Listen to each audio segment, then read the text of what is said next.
I'd like to welcome you to the World's Motherfuckers Greatest Podcast in the...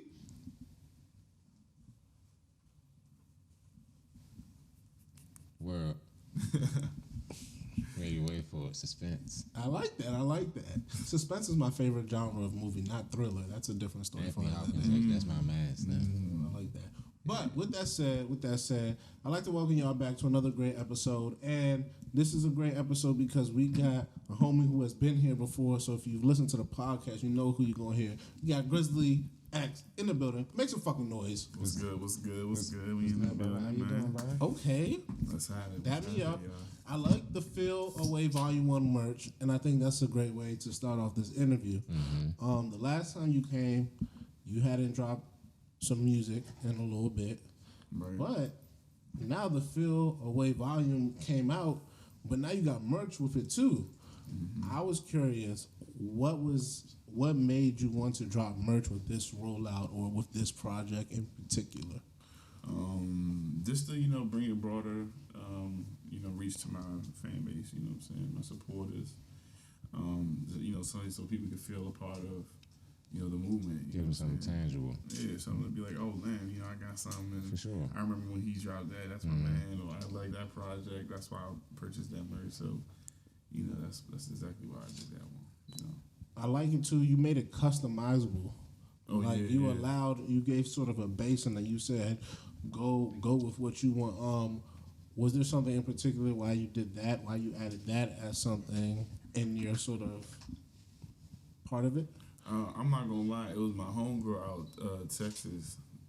You know what I'm saying? She was like, I wish I could put something on the side of the sleeve, like my own name or something like that, or something on the pouch right here, whatever. Mm-hmm. And I was like, dang, I can imagine how many other people would want to do the same thing. You know what I'm saying? So I was like, all right, let me go ahead and edit that real quick so everybody could, you know what I'm saying? So shout out to your lady supporters. They will show you right, man. I'm trying to tell you. Sure. And I had a little bit more chicken onto that thing. You did me. I like that. That's mad dope. I never even thought about that, but that's some pretty fire shit. So I know we jumping on around, but like I said, you've been here before, so we know about your story a bit. So I think we can kind of jump right into we can jump right into the nitty gritty of things. So, Mook, you got anything before I delve into something I had off the top of my mind? Not at all. Go ahead, sir. PGN Records. Hey, we in the building. That's the squad. That's the conglomerate. Shout out Olamide. I'm about to say he's been here.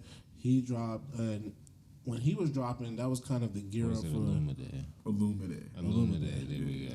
I apologize. He was getting ready to drop the Maintain album, and that was, I think, like kind of big for y'all, sort of y'all label, for sure. Y'all group as a whole. What I thought was interesting that you came after that, and y'all still pushing through like this very sort of underground, sort of independent label. What is it like? Sort of the day-to-day doing that. We've heard from his perspective, but I want to know like what it's like being the partner of that. Like, what is it like doing that? It's real dope because you have somebody who has the same vision as you, and I think that's really important. And that's kind of like what makes this happen, is that everybody is on the same wave. You feel me? Like nobody's like, oh, well, I'm doing this. Like, it's like, nah, bro. Like, even if you're doing that, we're still all connected to you doing that. Like, don't feel like you have to like stray away.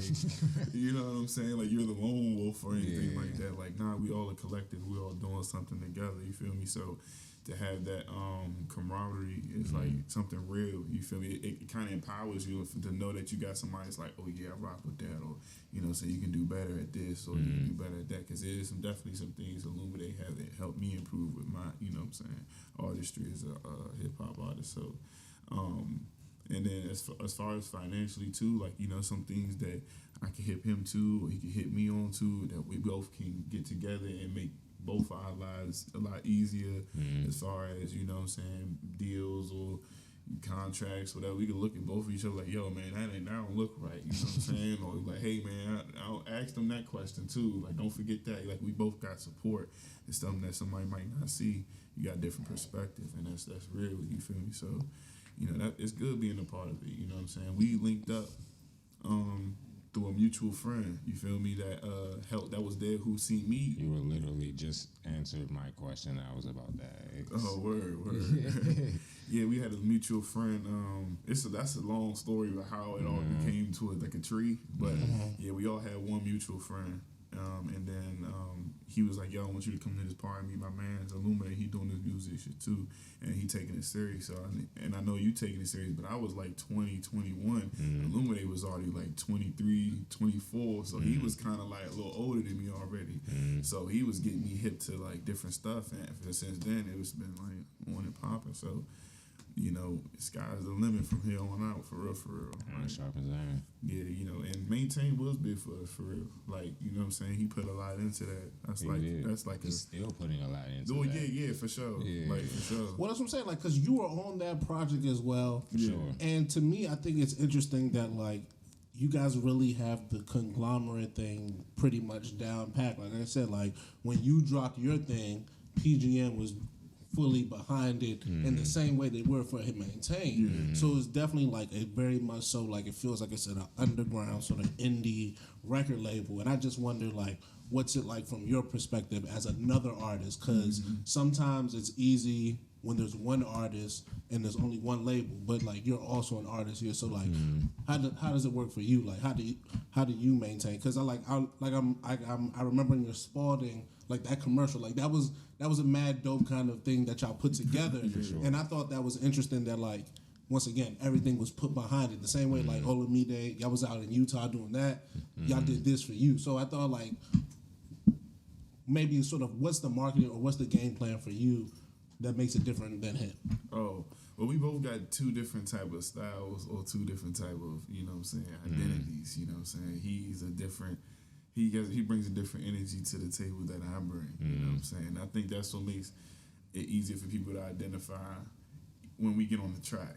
You feel me? Like they be like, oh, I know it. Okay, that's Grxzzly. Okay, that's illuminated by the flow, like the energy. So, you know what I'm saying? I think that's real interesting that, you know, we can have that type of connection or that bond with the music and stuff, as well as, you know, have the partnership as people. You feel me? So, yeah, as an artist, another thing that makes it different with the marketing is how could I say, the type of beat selection also as well. Okay. You know what I'm saying? I might choose beats that's more high packed energy. Not saying Illuminate don't, but the way I go into, like, I might slide into like an EDM type sound, or like almost rock music type, and then he might go into like super trap hard, like, you know what I'm saying, Atlanta style. You feel me? So super airy, exactly, smoke type. If you feel me, so, you know, we can switch it up. You know what I'm saying? As many times, you know, because people know me as just the lyrical or you know, the smoke rap, but I'm like, yo, I can go to a whole different way. So I'm glad you say this, because you just said a lot, and you just talking about some stuff, and I'm just like, brother, that's what you thought what I'm saying. This here project that you just dropped, this 4-track thing, this EP. You thought what I was thinking. What I was thinking was that, like, a lot of your old shit, like Galactic Gas, like you said, it's smoker rap. It's like, but like you out here, energy, all of that. But like you out here telling stories on this thing here about people getting locked up and shit. Like, rapping, brother. Yeah. So who's that survive story about? Like that last verse. That's just what's going on. Like, that's literally and not even just in the community, but look at the rap game. Like, I feel like, you know, not to go on a deep dive, but like hip hop, the culture has changed where if you not, like, it's like back then you weren't killing and like doing all that stuff, you were saying your rap, you were lame. So now it built like, if you gonna rap, you like that type of lifestyle, you gotta live it. So it's kind of forcing certain people to even imitate that they doing that, and then it causes them to get in certain situations. So it's like, yo, these youngins out here is really trying to live that lifestyle just to be like their favorite rapper, or to be living like the rappers that they imitate. You know what I'm saying? That's why I'm saying, like, you know, these rappers wearing a disguise 24/7. I can see, you know what I'm saying? Like, I'm saying, like, these rappers is wearing disguises. Like, these dudes ain't really what they doing or what they saying, and then you got these youngins imitating what they doing. So that's why I wrote that verse, because this really what's going on out here. You know what I'm saying? DC, Maryland, VA, Texas, LA, you name it. Like, you know what I'm saying? So, yeah, man. Like, So what do you think, or how do you think, like what you guys do, or you in particular, is like different? Because, like you said, you don't really hit us with too many gun bars or like I'm about to murk niggas and all that. But in a world where like that's what gets people popping out here. Like that's what. I mean, how do you balance all of that? I mean, to each his own. Like I'm not. You know what I'm saying? Like, don't get me wrong. Like, when Pop Smoke come on, you think I'm going to just sit there with my cup and just look around? Nah, I'm going to be lit dancing with everybody else, too. So, it get there, because, I mean, certain things for certain environments, but we still got to understand there's a psychology behind certain things. And, you know what I'm saying? There's some sort of responsibility somewhere down the line, you feel me? But there's certain people for certain situations for that. We go to Cole, we go to Kendrick. For certain situations like that, not off the Dave Chappelle way, Ja Rule shit, but like, you know what I'm saying? But like, if we want to hear that food for thought, let's go to them dudes for that. Don't expect NBA young boy to speak some spoken word and tell you to live positive. That's not what his music is for. So, so now where do you think your responsibility lies? But where do you think you kind of fit as an artist, or what type of artist do you find yourself wanting to be? Yeah, because I feel like your style has changed since the last time we had you. Till now.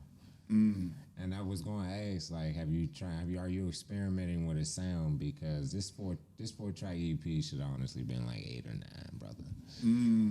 I feel that. Yeah, like you could have gave us more. Oh, word, respect. But, I appreciate that. You honestly could have gave us more, because like the last track is my favorite track, but we're gonna get to that later. Okay. But yeah, you know what I'm saying. But continue, Charles. No, I'm just saying, like, where do you think? Because I think you hit a point. Like, there's food for thought. Like, there's people you go to. Like, and you gave us food for thought.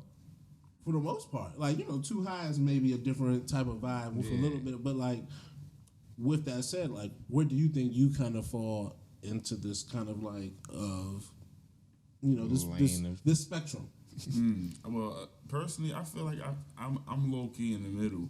Cause like I feel like I love when I get on stage, I love to have a good time, and I want the people on stage to have a good time. I want people in the clubs to have a good time, because I like to have a good time when I'm in them places too. But I understand that sometimes when people ride home from these concerts, or people ride home from work, or people ride home from school or something, they deep in their emotions, or they deep in their mind, or they just want to think and distance themselves from reality. Just want to zone out. Yeah, you know what I'm saying? Like, on some real, because, me and you, we all fucking Spitter fans. And Spitter could give you some chill, braggadocious shit, but then he gonna turn around and give you some real life shit. Like, 67 Turbo, that was some real life shit he was saying in that junk. You know what I'm saying? So it's like, I think, I'm that guy who just had that balance. You feel me? I don't want to be too responsible, but trust me, you can depend on me for both. I respect that. I don't want to be too responsible. That might be my new slogan. I don't want to be too responsible. Hey. Just the nigga's name was Are We Cattle? Just responsible enough. That's your bag. It was written. Yeah. Why name that track that? I'm just curious. Because it was written when my back was against the wall and shit was fucked up, and I know I had to fight back. That's how the first. No, I get that. So that's okay. So that was the title. So that's what I'm saying. So okay. So I guess that answers the question. So with that being said, wow, the first verse answered the question. What was that? How long ago was this space? Because this project came out late last year. So with it coming out late last year, and with you saying like you were down bad, how much was this written close to that, or was this even like from a further time? Honestly, this was from a further time. The last time, and I'm glad we getting into the album now, because remember the last time I came here and I told you I had the album ready. Yeah. These 4 tracks was on that album. Wow. Yes. So this is not that album, but this is part of that album that you were telling us about. So what happened was, not to go too deep in, but like what happened was I was getting ready to drop the album, and then something happened with the living condition I was in. Okay. So I had to move out, and everything that I was putting into the album went into me moving out. So I had to pretty much just break the whole album up. Wow. And then that's when Galactic Gas came out. And then when Galactic Gas came out, I was about to drop a 3-track EP with that specific producer. and do a lot of shows, and then boom, COVID happened. So another halt. You see what I'm saying? Yeah. So that's when I paused for a minute and I was like, hold up. Like, people's really going through shit right now. I'm going through shit right now. I want to let people, I want to be as transparent as possible with the people who support and they're listening to my music. And this is when I was like, you know what, let me pull that part of that album and put that right there. So you can imagine what's coming next now that emotion is out the way. Okay. Yeah. All right. So I'm glad you brought it up as well. COVID. God willing, shout out to the creator, whoever it is you believe in, that we're past this. We're getting, we're at the home stretch. What does it look like for you, at least in your mind? Like, you talked about shows a lot in particular, and I know that's one thing that you guys are big on. We talked about that with Illumide about how, like, you guys, that's the thing. Like, y'all want to be able to touch the people. Yeah. Right. What is something that you're most looking forward to coming back as far as within the show process or the show game? It's definitely Performing. after the performing, when you shaking their hands and when you know what I'm saying, getting the Instagrams and when you saying, oh, I like this song and oh man, what was the name of that one, and you know what I'm saying, like, and just the people seeing you and being like, oh, that was the guy, or even like, you know what I'm saying, after I perform and I'm at the bar or something, or you know what I'm saying, finishing up, moving around, dapping up people I know in the crowd. And I see people when I'm leaving, they be like, oh, that's him. Oh, hey, I like that. Like, that interaction right there just shows you, like, okay, this shit is real. Like, this is it's working. Like, well, not just that, but, like, in general. Like, you know what I'm saying? Like, that interaction is genuine. Like, because they could do that for Kendrick and J. Cole and all that, but for them to do that for you and be local shows that, okay, then that means somebody over in another country can do the same shit for you as well.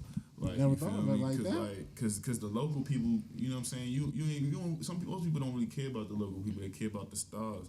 So for somebody to come to the local artist and do that, it gives us an idea. Like, damn, that means I could really, like, all right, cool. I got this shit in the bag. Then that's what that energy gives you. That so to be missing that for 2 fucking years, like, dog, you sitting in the house like, damn, hold up. Oh, damn, I almost forgot the words to that verse. Like, you start catching yourself for a minute. You be like, oh, shit, nah, I got to get sharp. You know what I'm saying? So I really miss that, just the interaction with people, like you said. Like, so with that being said, do you practice your verses and songs? Yeah, to get be sharp for performances? yeah, I listen to my own music a lot. Okay. Like, you know what I'm saying? So, you know what I'm saying? I could do my fucking 20-minute set right here. Like shit. Like, Man, so the set is ready, man. Yeah, like, yo, I go find the file, boo, let's go. I know all the words to my shit, but you know what I'm saying? But I do need to get back on my, you know what I'm saying, on my cardio and really get back on game. So when it does come back to the time to get on the stage, I'm sharp and ready. You feel me? Speaking of cardio, I like that. We don't ever talk about, like, the actual physical aspect of, like, performing. Bruh. So talk to us about it. We'll finish out the album. Now you want to know why dudes be rapping on stage with the rag? Because that shit is work. Especially, see, I'm a high energy performer, so I run, I you know what I'm saying? I get up and I do my thing and shit. So it's like, for me to do that, I gotta know when I'm rapping certain verses, when certain verses is coming, how active I should and shouldn't be, when to take breaths in between certain bars, and you know what I'm saying? Like, it's really a science to it, because if you don't, you can be gassed, winded, you can be out there, you can be, and people gonna see it because I got performance tracks. So my words ain't in the background. So let me get winded and can't rap my words. It's gonna be an empty track just playing.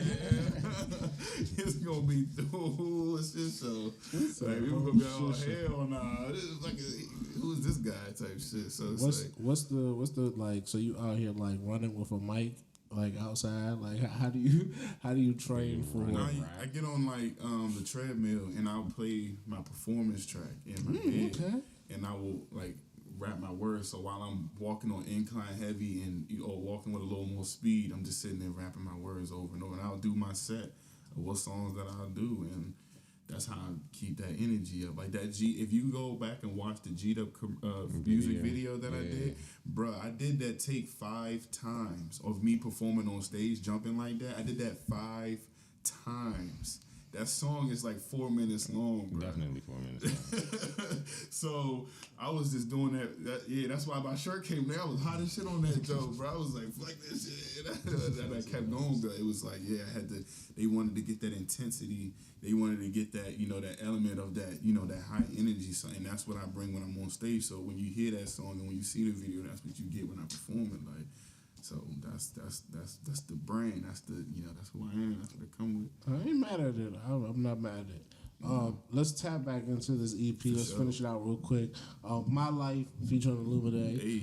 Like I said, it's always I think interesting like to work with people who like are your people. Mm-hmm. And I think you brought up something that I didn't really think of, that like you guys have something very sort of distinct or different about you. So what was it like making this track in particular to like some of the other tracks y'all made together? With this one, it was funny because he introduced me to the producer, and then I had the track for like the longest, and then I presented it to him. And normally Illuminate is on the hook, but this time I had the hook, and what I'm saying, it was dope to have him come in and drop a dope verse, on something that he can relate on, because we was both in the middle of the come up stage together when it comes to doing open mics and events and shit like that. So that's pretty much what the song is about. It's my life, what I'm saying, those moments coming up. And so it's just great to just share that moment with, your home, you feel me? So, yeah. Talking about the open mics, past dogs. That's y'all shit. Yeah. What do you remember from those days? Like what? Because you talked about this song being about that sort of come up. We talked to someone else, a rapper Lex, Havana Soul, and she said like she didn't have no kind of OGs in this rap shit, especially like because of this area.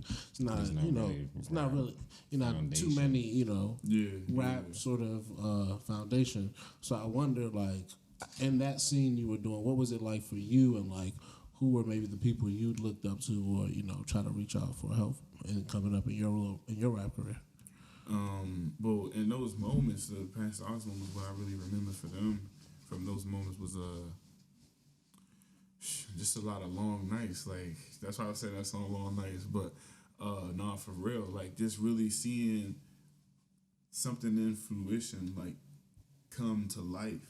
Like something that I envisioned in my mind, I manifested in my mind, come to life. Like there wasn't too many opportunities for rap shows in the area, and then if it was, they was making you pay $30, $20, $50 on some bullshit, thinking you're gonna win $500 at the end, or whoever bring the most people or sell the most ticket on some bullshit. Like that's some jackass shit. Like you robbing niggas, bro. Janky promoters. Come on, bro. Like we didn't run that game. We was like, bro, you perform for free.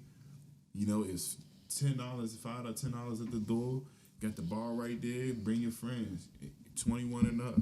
You see what I'm saying? That's all that was, bro. We didn't charge them for interviews. We didn't charge them for their music to be reposted. We didn't charge them for photos. We didn't charge them for none of that, because we understood that we had a responsibility in our community as musicians to give people a chance to show what they can do. A lot of people came to us and was like, this their first time performing, bro.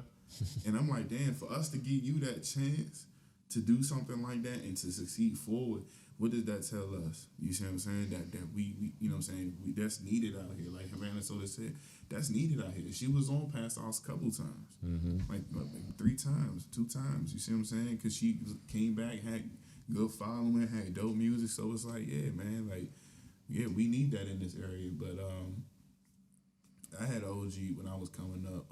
Well, still my OG, and to this day, you feel me? I started rapping, my little rhymes and shit when I was in middle school, elementary to middle school. And they, they were just little script scrap shit. But like when I got to like middle to high school, that's when I started really taking it serious. And, my OG was just like, man, if you really want to rap or whatever, because I would freestyle it to him when he would be playing beats or playing whatever in his car and shit when I'm back around the way coming from school.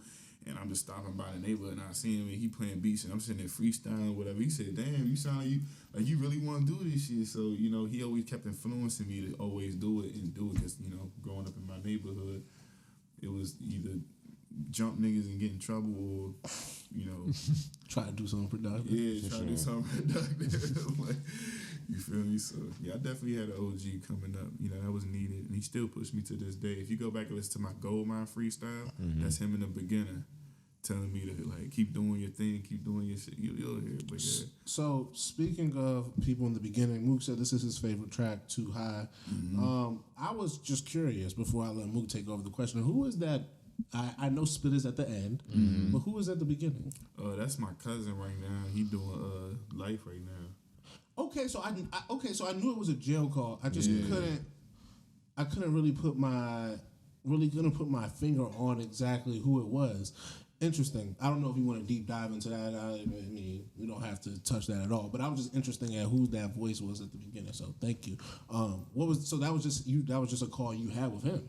Yeah, like one day we was just talking about. I think it was I can't remember what year it was. Damn. We was having a call, and it was when this airplane randomly crashed, or some piece of it crashed into the house in Maryland or something happened, right? Yeah, but the news wasn't giving us all the details of who the fuck was driving the plane, what was going on, or nothing. So me, he just called them that weekend, and we was just talking, and he was like, because and that's when you hear him came out of nowhere, and he was about to start talking that real shit. So I immediately pulled my phone out and started recording him.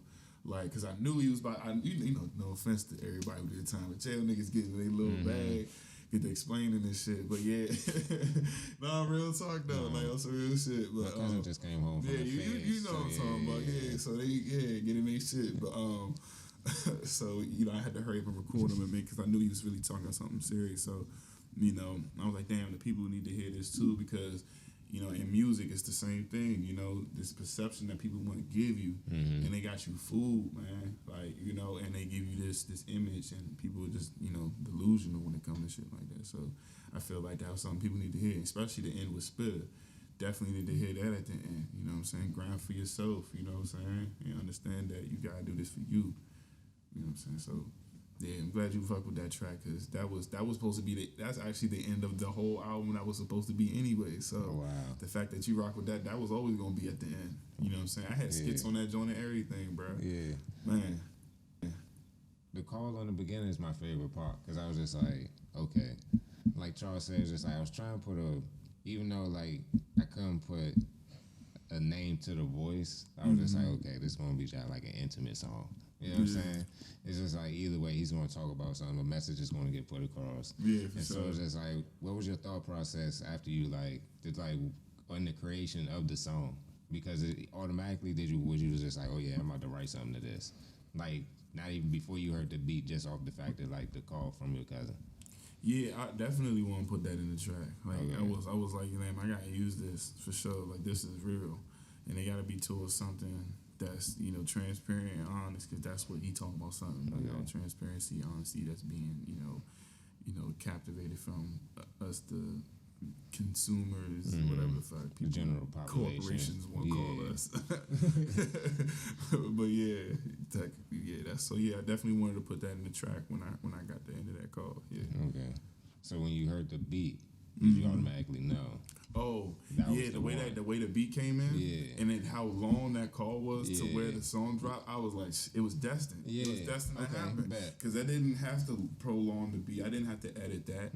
You didn't have to loop it back. It literally fit right into there. And I said, it was meant to be. It was meant to be. And even a Currency jump, same shit. It was meant to be. As soon as I plugged that right at the end of that song, it fit. Right when the beat faded out, he finished saying pretty much what he was saying.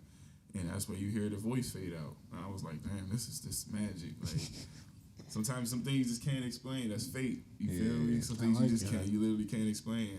Fate should lead us sometimes. You know what I'm saying? So, you know what I'm saying? I think Too High was a song that I loved and I wanted to put out. The funny thing is that was going to be a different beat.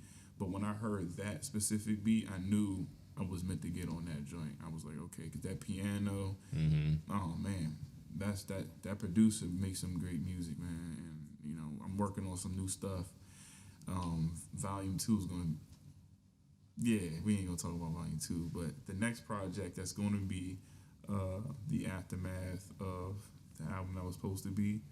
It's gonna be a whole different energy. We turning shit up to a whole new level. Okay. Yeah, it's So some you turn giving up us shit. more of this, or you No, gonna- that's the complete opposite of that. okay. Yeah. So, So this was just an experiment of sound. Oh no, see that's the thing though.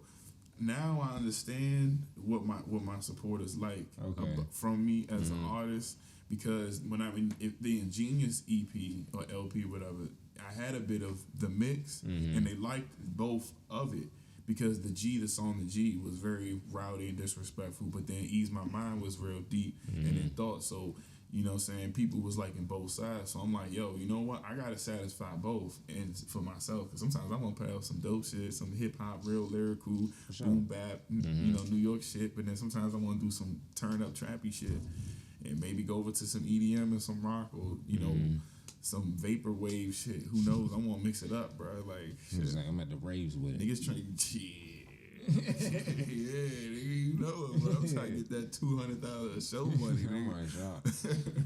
I'm not mad. You said you can't dive into volume 2, but I'm just curious. You seem to be very meticulous with your at least output of dropping music. So when, like you said, when can like the people expect new stuff from you? Well, new content in general. Working on the video for My Life right now. We getting that in the works. So that's just to put that out there. And as far as the EP, I'm going for the summertime. So I'm thinking about maybe what's this, March? Or April. Yeah. Hey, bro. Maybe June. I think I can drop this in June. All the tracks, like I told y'all, the tracks was already Done. I just gotta get them joints, get out there, and then get the cover art going, and see what the album gonna roll out gonna be like, and then, the music video, merch and shit like that. So like the summertime, we should be geared up. Right. So, and my just last question around sort of like the new or what's going forward. Who are some of the producers? Because you talked about the dope producer on Too High. Yeah, I don't know if you said a name or not. You didn't. What you talking Show about? him out, bro. Oh, named Volume. Okay. Yeah. Volume. He did. He also did. What else is on that joint? Survive. It was My written, Life. My Life. It was ran. Oh no, my bad. He did G'd Up. That's He did Survive. G'd Up. Oh, okay. Yeah. I figured. So it's I've two heard his different- name before. Yeah, two different joints. Type he of did. vibes, yeah. Yeah, two different type of vibes, two different type of sounds. So he kind of changes it up, and that's what I like about him. You know what I'm saying? So, and the other dope producers on this. Shout out to my man Rose Audio. He did. It Was Written. Okay. That was on right there is crazy, especially in a crazy system. If you got a good system in your car, that shit right there, My Life was by DM16. He also a DMV artist as well. He's a producer. So shout out to DMV. We heavy in the building. Okay. Survive. I'm not even gonna hold y'all, man. And I'm saying this for the record. So if I don't want anything ever to come back to me if it's ever on the record, I literally lost when I had got the Survive beat from the producer.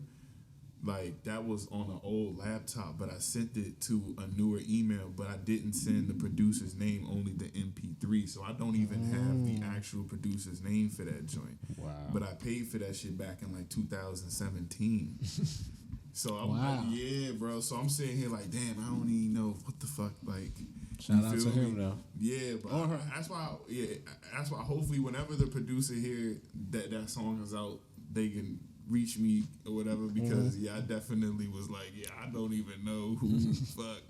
Shit, I tried to reach back, could not find that email for shit. So yeah, this sucks, but that's my favorite. One of my favorite tracks is Survive. That's Yeah, my I shit really right like there. that. I really thought that was a really like showcasing of just the bars. I'm also like just interested on who you interested in working with, not even just DMV, but just like producers, types of people. Are there like sort of sounds? I know you talk about that EDM, but are there like certain sounds, people, anything like that you want to work going forward on these next projects? On the next couple of projects, that's a hard question as far as producers. I want to work with either Harry Fraud or Sledgerin Shout or out Sledge. Alchemist. Shout out Sledge. Now I'm really gonna put that in manifest that, because I really need a project. I might have to just buy a beat. Fuck it, put it on a credit card or some shit. Fuck the credit up on the Harry Frog beat. It's gonna make me some money though. Hopefully. Get the sludge beat. But for sure. I definitely got to work with some new producers. Bitter Wilson, that's my man. Fuck it, I'll say it. That's gonna be Fell Away Volume. Into the Cave is gonna be the next track. EP after this new one coming up. Into the Cave is gonna be some real hardcore New York type shit. It's gonna be pretty dope. And Bitter Wilson's the producer of the whole project. So that's one person I'm really looking forward to, this next project of working with. It's gonna be so magnificent. And then this other dude, my homie Zach, you know what I'm saying? Like Cat Williams said, shout out to your wife, friends. he got me hip to his producers is real dope. Just sent me some dope ass beats and was like, yo, we gotta do a project together. And I was like, shit, bruh, hell yeah, you got fire on that too. So I might do another project with him. I can't remember his producer name off the back, but that's gonna be some dope shit too. Byron and PG. I'm sorry, I'm giving mad shout out to producers. No, do it. Our homie Byron and PG that we always roll with. He's another producer too. I got some fire with him as well. Coming out, he's in our camp. So for him, Rosalio's in our camp too. Sorry, Ro. I ain't Tara. Look, you in the camp too, Tara. I ain't even say it like that, but Tara in the camp too, and Byron's in the camp too. So.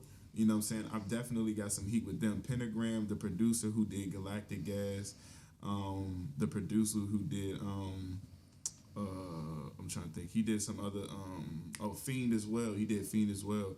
I got some stuff coming. Your old work. Yeah, I got some stuff coming with him too. So I'm really just gearing up for this next couple of years, and I'm just be dropping EPs like. What Currency said, dropping record after record, like the bitch is slippery. Look, I'm telling you, watch this shit about to get ugly. I'm trying to tell you. So what's the game plan behind that? Well, it's about being sharp on marketing and understanding your target and branding in general. You know what I'm saying? Like Illuminate getting, got the headphone deal coming up, and we just working on branding ourselves a lot differently. You feel me? And understanding that.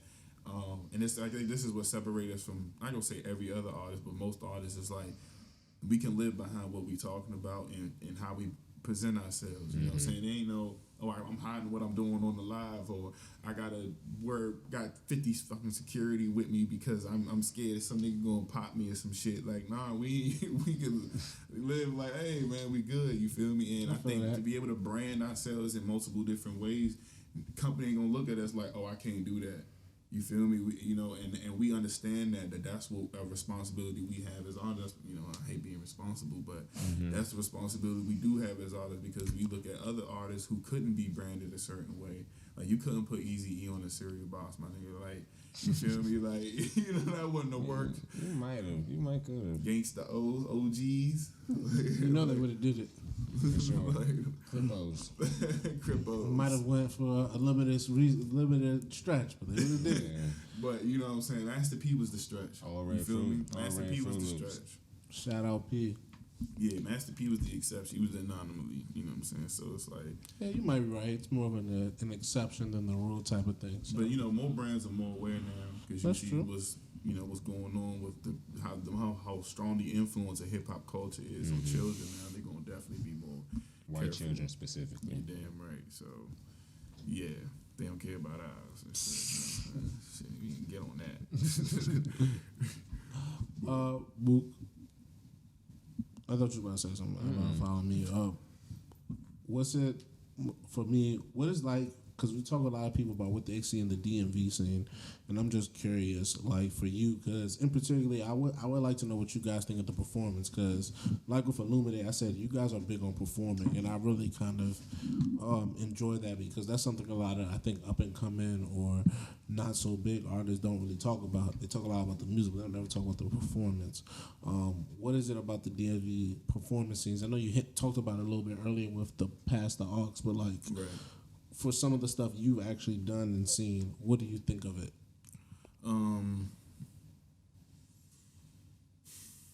Honestly, I think it's pretty sad. Like, and I'm being so fair and so true and so honest, because it's just like, bro, we have to like damn near fight and claw for a place to do the shit. And I don't think it should be like that. Like the same way a rock show gets his opportunity, the same way an EDM show get their opportunity, the same way an opera show get their opportunity. Why can't we do us? Not get it. The danger rate can be higher, but I mean, look, you go to an EDM show, you got motherfuckers going crazy off drugs, like, you know what I'm saying? Passing on bathrooms. You hear me? Like, ODing in the crowd. Come on, man. Like, stop playing me, bro. Like, so what is it really about? You know what I'm saying? So at the end of the day, it's like we don't really have places like that now. You know, when I turned 26, I shared the same birthday with my man Freddie. He passed away that Rest in year. peace. Yeah, rest in peace, my man Freddie. We had the same birthday, and you know, it was like, damn, me and him always talked about doing this mega artist show where we had like different genres or like different sounds put together, and we gonna do this like put this shit together. Like we just kept talking about it, kept doing it, talking about it, and trying to put it in motion, but we couldn't really get days off. Holidays and shit was coming around.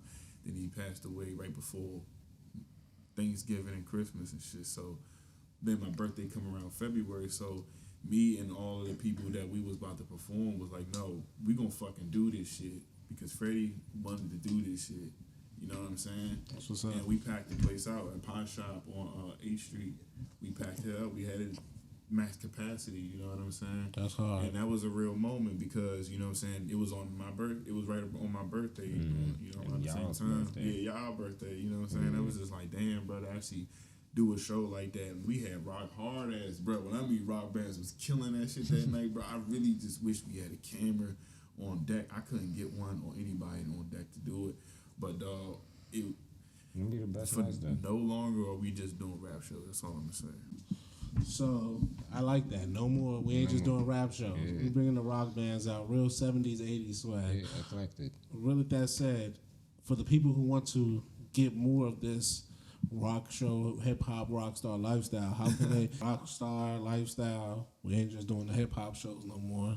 We turn it up. And for those who want to follow and make sure they get some of this, let the people know how they can follow. Make sure they keep in contact and just listen to the album and EP and find the merch as well. Oh well, you have to go to my Instagram for the merch or my link tree. Grxzzly 94. That's Instagram and Twitter. Grxzzly 94. You feel me? It's the same thing, so that way I don't get it mixed up. Oh, that's my Cash App too. So you know what I'm saying? If you want to send me something on Cash App, check me out. You feel me? Catching.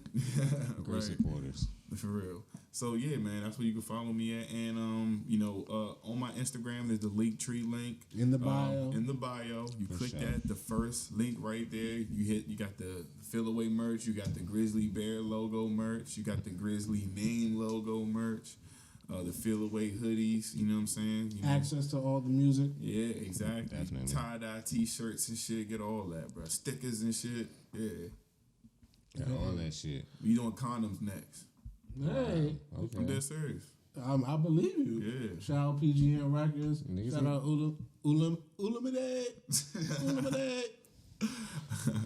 Shout out Grxzzly 94. We out here. Love to see it. Let's get it. Feel Away Volume 1. Make sure y'all play that. Good music.